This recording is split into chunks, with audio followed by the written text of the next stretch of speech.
Yeah, I'm based in Orlando, Florida, which is, I think, that the second most visited city in the world. But there's a caveat. Over 100 million people visit Orlando, but they don't actually go downtown. They go to the theme parks, the convention center, all those Yeah. kinds of places. So I'm about 20 minutes from there. All the nice shiny parts they go and see. They don't go and see the real parts. That's what you're saying, basically, isn't Yes, it? yes, essentially. Talk to me about healthcare. Why are you a healthcare expert, and how did you become a healthcare expert? I seen a really interesting career path that you had. You were with Chubb for a while, and you also have an engineering expertise, I think, in sound engineering and stuff like that. So it's a very wide and varied career. Give us the give us the path, Donovan. How did you get to Yeah. where we are today? Sure, sure. So yeah, my first career in my 20s was in the music business. If you were watching TV in the mid 2000s, you definitely heard my playing on TV commercials for HBO, Chevy, Nike, and others. Wow. Um, after a band that I was working with for several years, our record label went bankrupt. I said, you know what, this has been a fantastic run, but I want the opposite life experience. What's the most opposite thing from the music business? Well, it's probably the insurance business, right? So instead of going to bed at 6 a.m., I want to start waking up at 6 a.m. And so, yeah, I was lucky to get hired by Chubb. Benefits brokers were my customers. So basically, in the United States, we would sell as an insurance carrier. We would sell and distribute our lines of coverage through benefits brokers, who would sell them to employers. Right. So pretty Interesting. common distribution path in the United States. I started seeing that healthcare was a real challenge for lots of our clients. Executives at businesses were frustrated. Their employees were frustrated. And being that I live in Orlando, I was inspired by a gentleman by the name of Harris Rosen, who founded Rosen Hotels in 1974. Starting in 1990, he started pioneering his own ways of financing and procuring healthcare for his employees. Ended up saving his company over $500 million over the next 30 years. Okay, Wow. and by delivering a superior health plan to his employees. So that was Wow. just really, really inspiring to me. Yeah. I very naively thought, geez, if I just move to the brokerage side of the business, I can probably scale those solutions, help a lot of people, make some money doing it, and very quickly realized that's not the business that the brokerage industry is in at all. So, long story short, ended up starting a management consulting firm that helps businesses fix their healthcare supply chain, deliver more value to their employees, uh, dramatically increase enterprise value, et cetera, et cetera. And that's the journey I've been on since 2018. Wow. So when we talk about healthcare, we're obviously talking about healthcare insurance. You have an injury at work, or you have an illness, a sickness. It doesn't matter whether you're a small to medium enterprise or a large corporate. Good healthcare insurance in the package, in the salary package, is a good starter in order to attract employees. And of course, a lot of the construction owners listening and watching this would say, or find it very difficult to get good people. Um, I know what you're going to say in terms of, having a good healthcare package can be a really good tool to put in front of someone in terms of a valued um, part of their package, their salary package. Talk to us a bit about that, Donovan, if you don't mind. Sure. So, prior to COVID, I think a lot of employers kind of forgot why they offer benefits. And let's face it, when labor markets are soft and there's plenty of supply, Yeah, you don't really have to compete so hard for talent. But during the great, talent reshuffle that happened during and after COVID, labor markets got very, very tough and hard. And so I think a lot of employers kind of refocus. Okay, actually, we can, if we actually engage in this area, we can leverage benefits to give us a strategic advantage in attracting and retaining talent. So, every organization, every industry has a different, tolerance for employee turnover, the cost of turnover might be different. It, of course, is different for each organization at different roles, etc. So one of the things I encourage businesses to do is to really evaluate what is the cost of turnover at your organization. Okay, because Mhm. in certain roles it might be, all the major studies point that it's typically anywhere from 25% to 100 to 200% of an employee's annual salary, what it costs to actually replace someone. Mhm. So, if it costs $50,000 to replace an employee, and that's just in hard costs, Mhm. then you really got to think about, okay, how can we leverage these pre-tax benefits to reduce turnover and help us attract the A players that we need to achieve our corporate objectives? Look, you mentioned the valued word tax, which is interesting, and I suppose a lot of people don't take that into consideration. If I'm Gavin Coyle, roofing expert, and I'm thinking about my tax returns at the end of the year. Talk to me about how I can make a saving by having a nice little tool like an insurance package that looks after staff and employees. Sure. So, obviously this is going to depend based on which country you're operating out of, but in the United Yeah, States and in some other countries as well, certain kinds of employee benefits are pre-taxed, meaning that they actually reduce your payroll liability. All right. And so and because of that, in some cases, the most effective way, the most cost effective way to attract and retain talent isn't by throwing more salary at employees, but it's actually by increasing your contribution towards benefits. yeah, So, if you a dollar invested in benefits is actually in some cases going to be $1.20 equivalents in salary. yeah, So yeah. from a purely financial perspective, if you do this the right way, benefits can absolutely be a strategic tool for attracting and retaining talent. Talk to me about the benefits then. Let's break down a sort of a nice looking what would be a nice looking package for, a general contractor that you would say, do you know what, that's actually a pretty good package that you guys have there. Yeah, I mean, there's a lot to unpack in that question, and there's a reason Yeah, for that. Is that yeah, every industry, again, what is the labor market like? How competitive is it? What kind of benefits are your competitors offering? Um, how much do they contribute towards those benefits? But I would also encourage your audience to take a step back and ask this a very simple question: What does my team actually value? yeah, Right? brilliant. I mean, Yeah, you can invest millions of dollars in certain kinds of benefits that your yeah. employees don't care about whatsoever, and so that is a loss, right? Yeah, So that's so you know, true. That's so true, Donovan. That is so true. And I'm glad you said that. Sorry to cut across you. Like, go and bloody talk to the staff and ask them what they value in terms of a benefit rather than you perceiving, oh, well, look, I've given you this lovely little list of benefits. And I'm saying, well, that's not relevant to me. That's not relevant to me. That doesn't, whatever. Like, it makes so much sense that you would include everybody in the decision. exactly, but it's amazing, how many companies aren't doing that. And Really? so, to help our customer base solve that problem, we developed a tool called Employee Benefits Voice.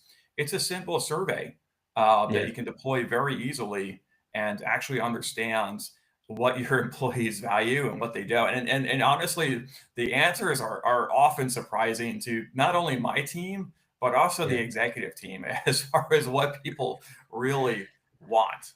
All right, go on. Give me some of the wants then. Talk to me about that. But Yeah, I know probably like the different demographics of people is going to be different in terms of what their wants and needs are. Um, talk to us a bit about that. 100%. Yeah. And that's why it's so important to ask the question. So, for example, like, pet insurance. people, people are like, people go crazy, like, are very committed to their pets. And I understand it.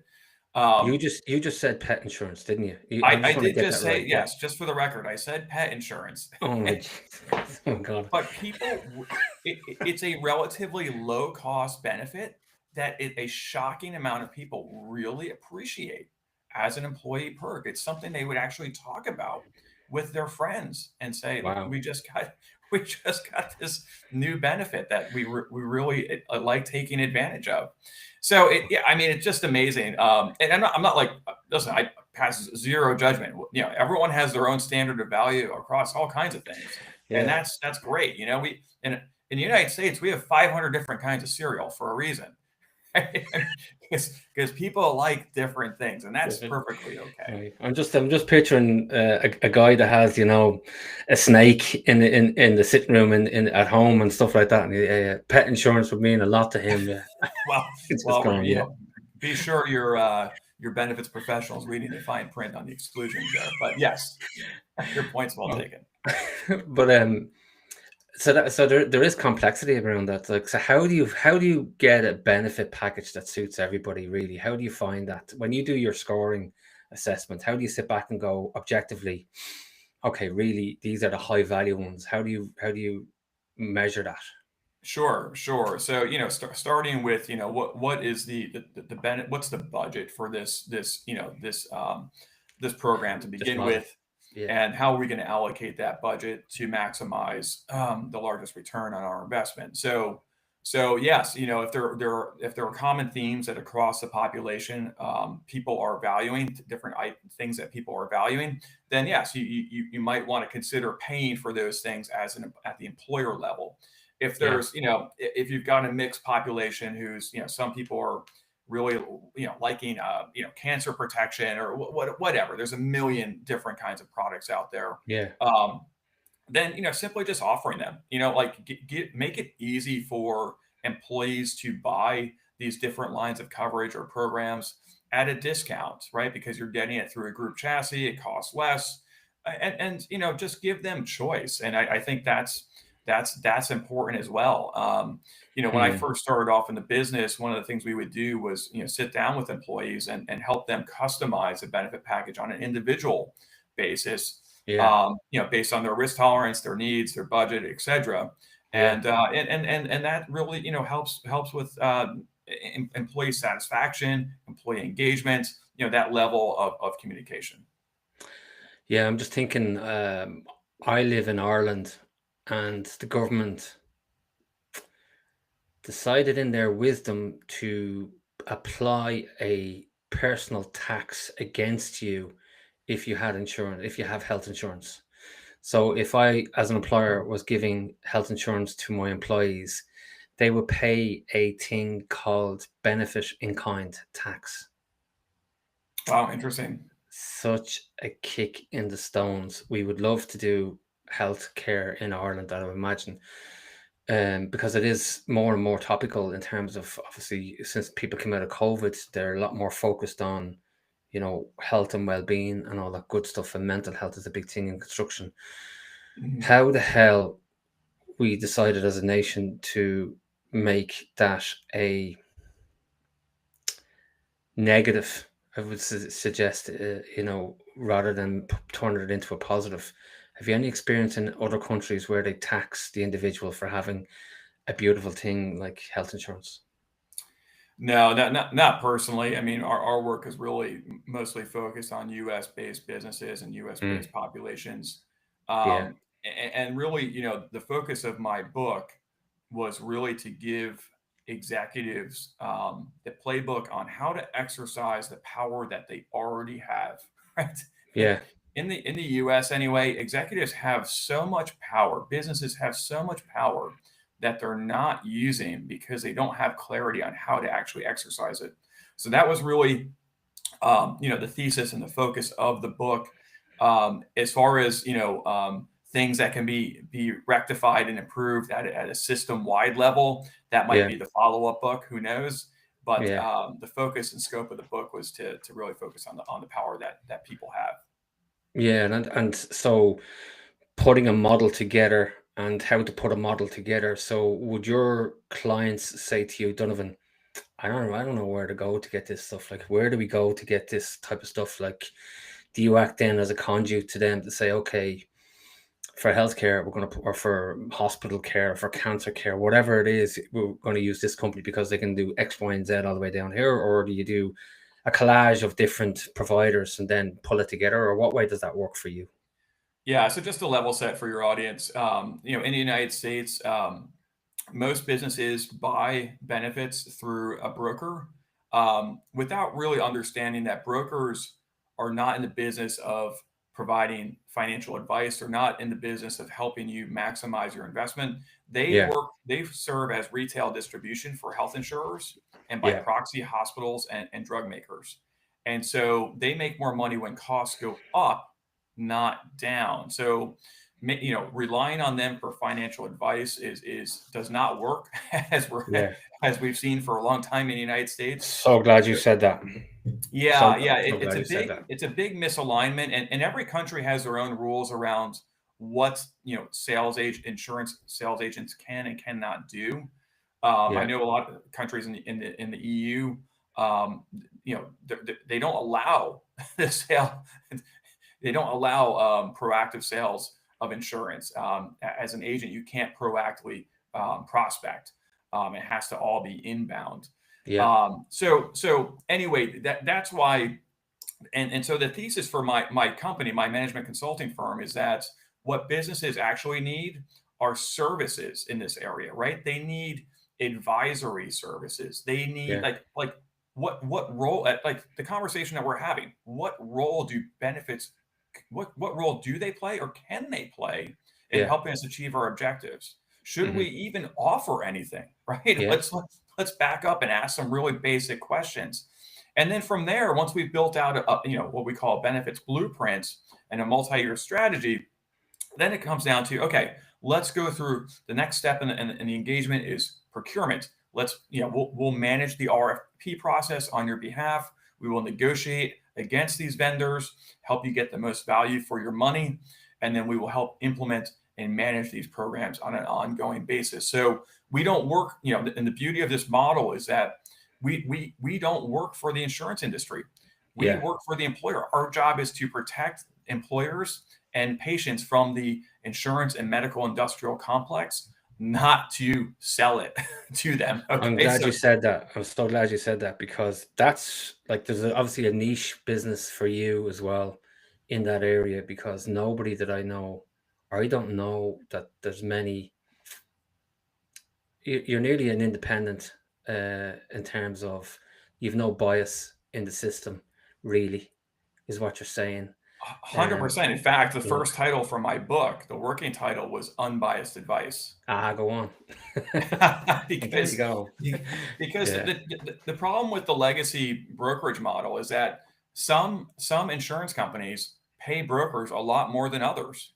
yeah, So yeah, inherently, you're not, if you're relying on a broker for financial advice and procurement services, they're not going to show you a lot of things, right? I mean, the marketplace is actually of strategies and solutions is actually much bigger in the United States than what most business owners realize.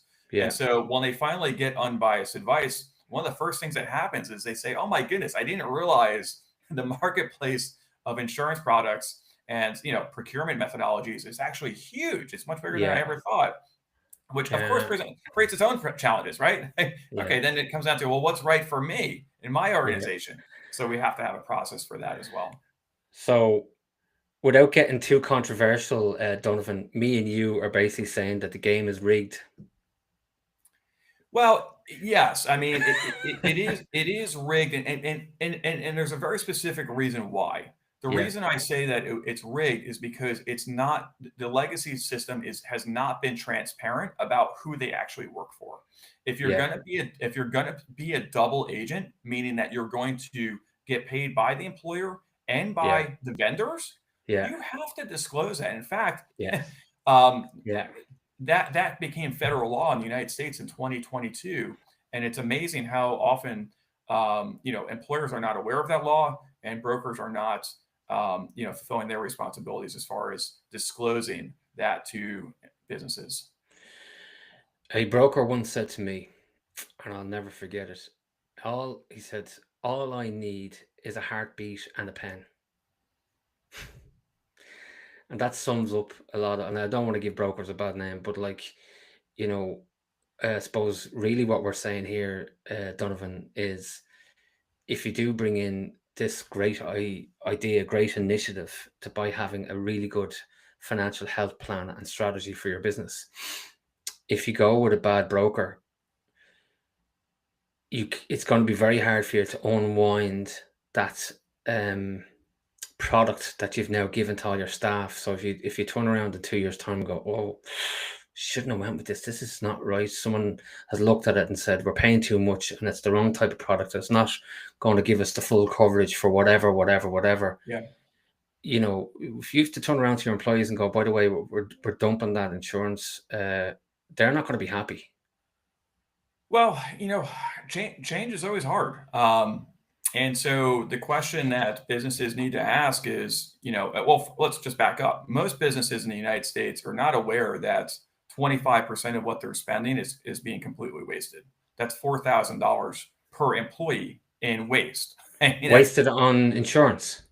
yeah, Wasted on health insurance. that's how much they're overpaying. Wow, that's shocking.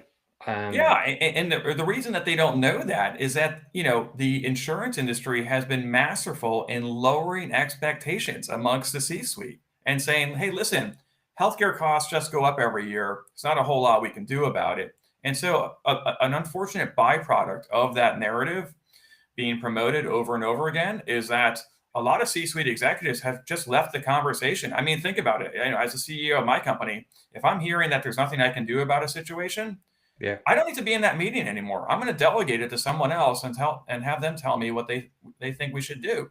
yeah, And so lots of businesses are delegating a lot of this, initial work to HR professionals who, let's face it, are overworked, don't have time, they've got too yeah, many things on their plate, and they don't have P&L responsibility, right? yeah. So it's kind of like the 100%. Yeah, perfect storm for waste, fraud, and abuse. yeah. This is a bigger issue than one person making the decision. You need HR, you need your CFO or your financial advisor. You need your safety person. You need your obviously managing director, um, and others as like a task force, really, don't you? And that's where you come in as kind of like, okay, fair enough. I can be all of those and give you that sort of independent, unbiased view of what you need to have here.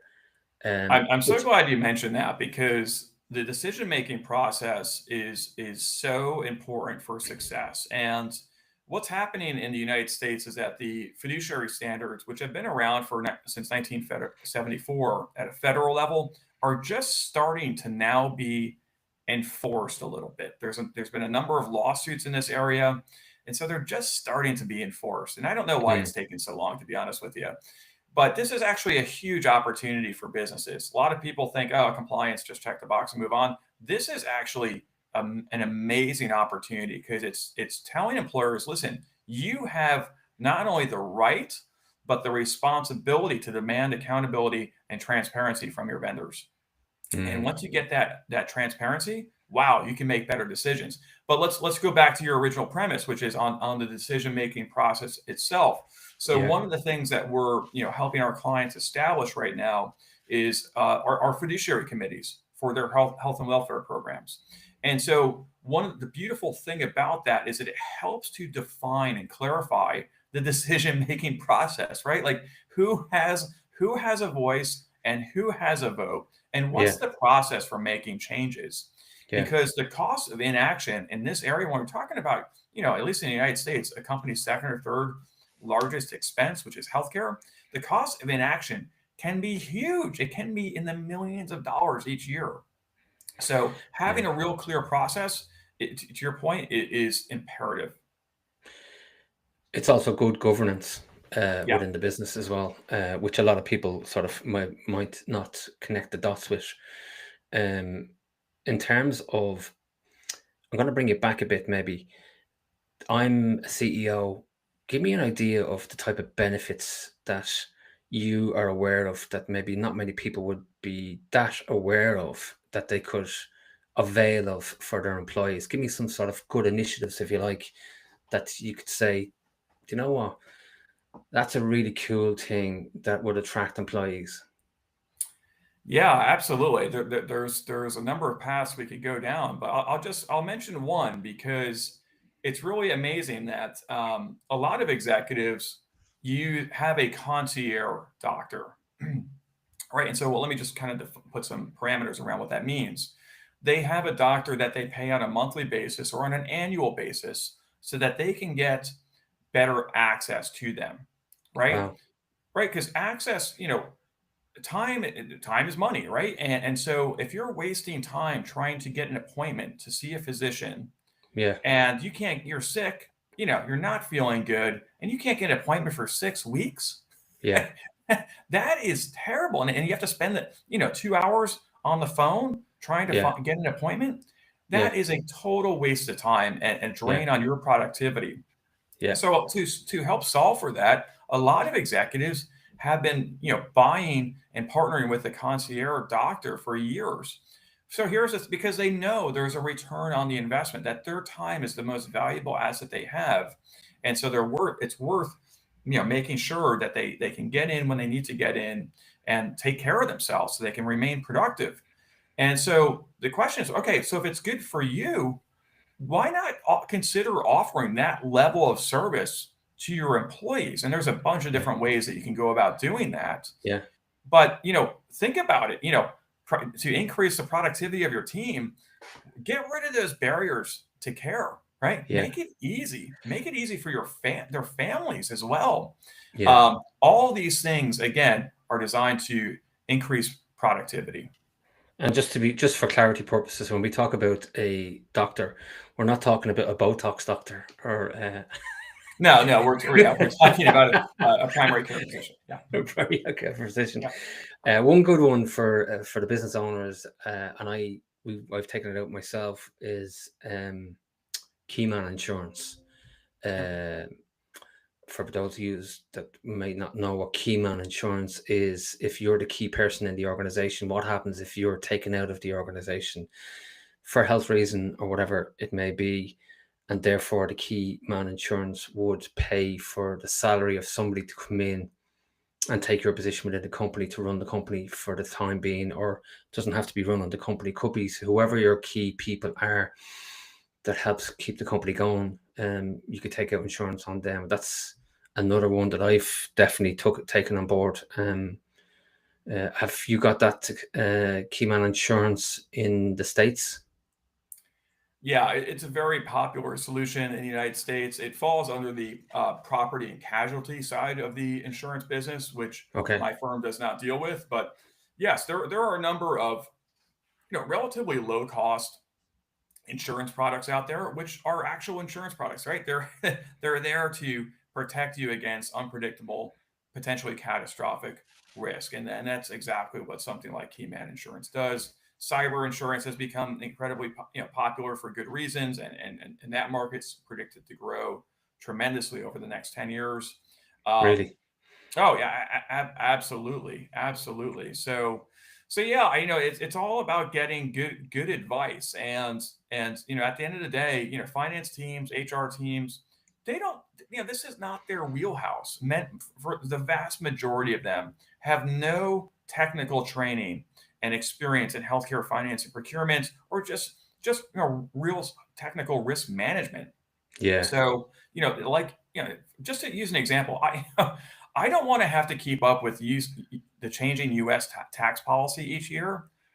I hire a CPA so that I don't have to spend my energy keeping Yeah. up with those things. The CPA protects me and protects my blind spots and helps me make sure I'm only paying the taxes I should be paying. And so really that's really the same kind of relationship you should have with your fractional risk manager, your benefits advisor, what have you, is that they are, it should be no different than the relationship you have with your CPA, your outsourced attorney, etc. They Yeah. are advisors that are there to protect you and help you achieve your business objectives.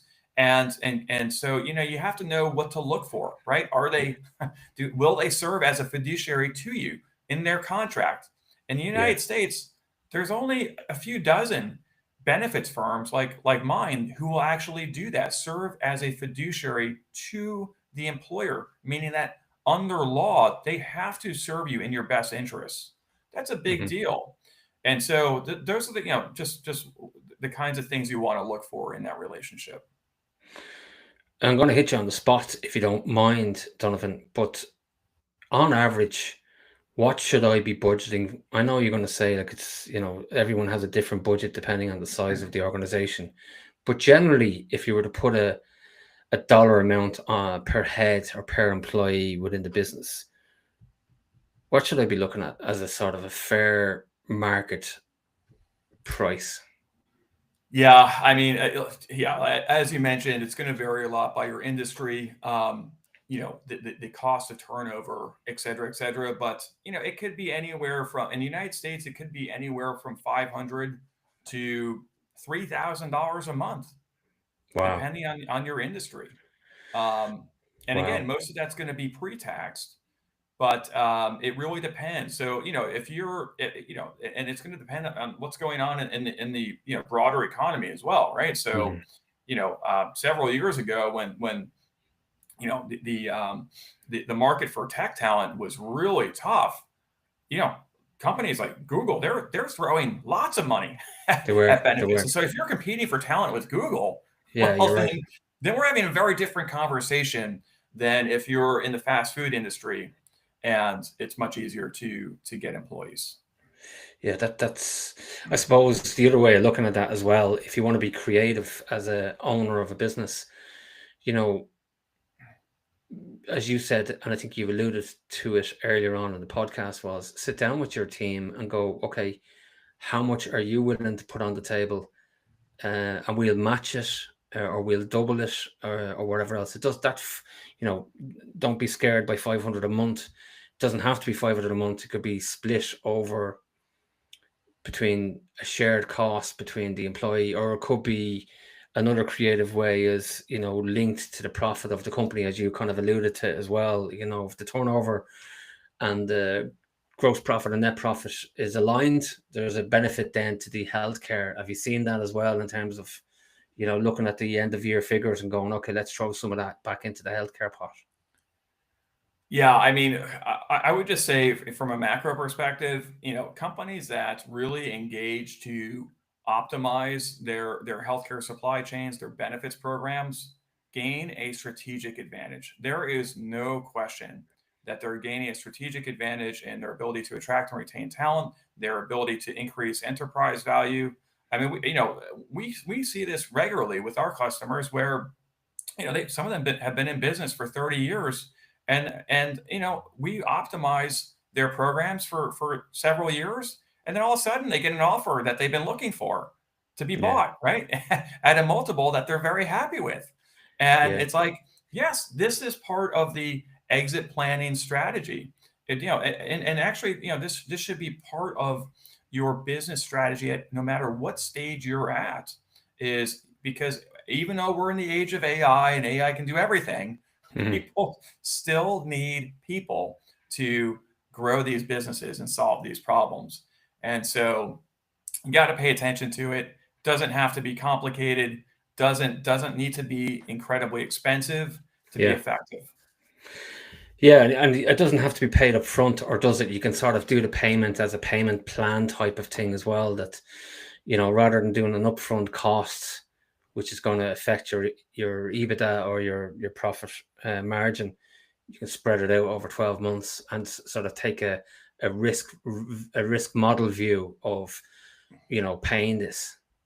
Yeah, so the way that we look at this is through the lens of a maturity model. So as an organization grows and becomes more sophisticated over time, so Yeah, should the way that they finance and procure healthcare and benefits for their people. And yeah. so, by helping our customers progress through that model, they increasingly optimize and maximize the return on that investment. Yeah, so you can nearly even do a hedge with the broker or with the financial provider and say, look, but by the way, we'll put this in for 3 years if you drop it by an extra 2% or 3% for all the staff. Absolutely. I mean, we're talking about managing risk, and aligning incentives is a big deal to your point. So yeah, Yeah, I mean, come up with some, and really this is something that your advisor should be suggesting. I would, in principle, a lot of that makes sense. I would caution though that when you're talking about a shared savings program, you really got to understand what the definitions are, right? It's got to be crystal clear what is, what's savings based on. So yeah. in principle, it's a great idea for aligning incentives. Just make sure that as a business, a business owner, you really understand the definitions so that you're not surprised at the end of the year. That's a great comment, and I'm glad you said that. Actually, yeah, it's a very fair point. Where are you going with all of this, Donovan? Like, you're speaking at a construction conference shortly. What are you speaking about in terms of what's your pitch on that day, or what's your discussion on that day? What do people want to know? Yeah, so I'm doing a workshop for the CFMA national conference. It's a Construction Finance Management Association. I believe it's in Arizona next year. But yeah, really, the theme of that workshop is how, how establishing a fiduciary mindset is an amazing opportunity for eliminating waste in your benefits programs. And so what we're going to do throughout the workshop is we're going to score these businesses in the seven key categories of benefits value. We'll then help them identify opportunities within their own programs, and then help them set goals and develop roadmaps for achieving them. When someone asks, "Hey, is our benefits program getting better or worse?" That's a very simple question, but it's actually very difficult to answer if you're Mm, not quantifying the value equation. And most yeah, companies don't have a framework for quantifying that value equation. So we're going to really help create some clarity, some insights as to where the opportunities are. And frankly, Gavin, most businesses in the United States don't know that 25% of what they're paying is being completely wasted. They don't need that's that. So, a lot of my work, and the reason that I wrote this book was to raise awareness about this $300 billion opportunity in the United States that's hiding in plain sight. And again, these are opportunities that executives have the power to solve for right now without any congressional action from Washington D.C. And so I want, my message to business executives is to take back control and lead the way. Your people need you to do it. In the United States, I think the average family cost of family coverage is about $32,000 right now. wow, It's like, you could buy your employees a new car, or give them, a health insurance plan that they don't really like. What do wow, you want to do? Yeah, so there's a massive opportunity out there. I did want to mention one last thing. Going back to since we're talking to a more construction oriented audience, and that is that, when I was at a safety conference in Florida a few years ago, one of the stats that really stood out to me was that the one of the biggest reasons for safety incidents is employee turnover. yeah. Okay, and I only mention that because the whole point of these benefits programs is to help you Hold on to reduce your employees. turnover, Yeah. right? So I just thought that was really interesting and really helps, solidify another reason for the importance of getting this right. Yeah, and like for anybody listening or watching the show, as a very basic, you need to have a business risk register for your business, and that covers basically all the risks within your business, the highest risks to the lowest risks, so that you track, what's going to come up and bite me as an organization. And to your point, if there was an accident in work, how do you deal with that? What way have you got yourself prepared for that, etc., etc.? And then from the healthcare of the employees, what if you lose a good employee? What if a good employee gets sick? All of these things, there's a myriad of different things that you need to take account of, and people like Donovan, are in that position that they can give you that expertise and they can navigate what a good plan looks like, which is where most, even the general consumer struggles with, which plan should I go with? Is it the right plan? How do I know it's the right plan? All of that stuff. There's a ton of questions. Um, Donovan, I'm going to throw a few curveballs at you because I know you've got another meeting to go to. So, knowing what you know now, what would you do different as a person? Wow. How long do we have here? We've got about 3 minutes. You got 3 minutes to What would get I there. do different as a person? Um, well, it's funny that this is something that Alex Hormozy has been talking about a lot lately, and it's a lesson that it's taken me a long time to learn. And this is, one of the beautiful things about entrepreneurship is that it does teach you a lot of lessons. Um, but the biggest one to me was, you know, learning how to smile through hardship. And when I was in the music business, I was it was a struggle. I mean, I'll be very honest with you. Even though I had some pretty big successes in that industry, financially, it was always a struggle. Living in Manhattan throughout the 2000s, throughout the housing bubble, was not Yeah, easy. And so, but I really let it affect my attitude, my mindset, and so I think one of the biggest lessons I've learned over the past 20 years is your mindset is the most important thing that you have to get control over, to be to really get yourself to where you want to go, and enjoy the ride. I yeah, mean, right? I yeah, mean, yeah, being in a bad mood does not help you get out of whatever problem you're in. It yeah, actually makes it worse. So I've had to like binge Tony Robbins for months at a time on occasion, just to get my head right around things, right? yeah, Because I mean, there are always going to be problems thrown in your face, yeah, and the question is, how are you going to deal with it? So yeah. I think just mindset is so important. I know it sounds cheesy, but No, for no, me anyway, it's really been a game changer. no, no. Here, here, and I resonate with that 100%. If people want to contact Donovan, how do they get in touch with you? What's the name of the website? What's your go-to? Sure. So, if you're an executive out there that wants more clarity on this topic, I would encourage you to go to fixinghealthcare.com and download the free executive summary of my book. It's going to give you a roadmap for how to think about and maximize your investment in this area, regardless of really where you are in the world. If you're investing in benefits, it's some of these principles are absolutely going to apply. So I'd encourage you to do that. If you're an employee who's sick up with rising healthcare costs or stagnant wages, again, I would encourage you to go to fixinghealthcare.com, download the executive summary, and give it to your boss. Okay. They're the ones that actually have the power to solve a lot of these problems, but only Yeah. if they have the clarity on how to do it. Or take a link off the show and send it to your boss and say, "Hey, listen to this Yeah. guy. I think he's got something good to tell us." Yeah, fantastic. Other than that, you can always reach me at my personal website. It's donovanpyle.com. And we've got some good resources there as well. We'll put all that in the show notes. Donovan, you're amazing. Thank you very much for giving us your time and your expertise. And we'd love to get you back on the show in the future. So well done. And thanks for everything. It's been a pleasure.